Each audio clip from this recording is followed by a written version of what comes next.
কি অবস্থা তোমার? হঠাৎ এমন কথা? কি হয়েছে তোমার? আরে তেমন কিছু না, বাসা দিয়ে নাকি ছেলে দেখছে। তো কি হয়েছে? ছেলের নাকি সরকারি চাকরি আছে। থাকতে পারে, জানি না। ও আচ্ছা, তুমি এত কিছু কিভাবে জানলে? তোমার কাজিন বলছে। ও আচ্ছা, এইসব খবর ও ভালো রাখে। তোমার পরিবার তো মনে হয় রাজি। কি করবে এখন? আমাদের সম্পর্ক কি এখানেই সমাপ্তি? এই শোন, বিয়ে আমি করব, আমার পরিবার না। আর তোর এত কিছু কে ভাবতে বলছে? তোর সামনে পরীক্ষা, তুই পড়াশোনায় মনোযোগ দে।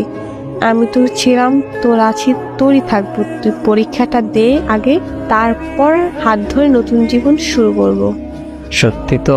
হ্যাঁ সত্যি। তোর হাত ধরছি কি অন্য কারো হয়ে যাবো এই জন্য নাকি? শেষ অব্দি তোর সাথে থাকবো, এটা মাথায় রাখ। পড়তে যা এখন। আচ্ছা।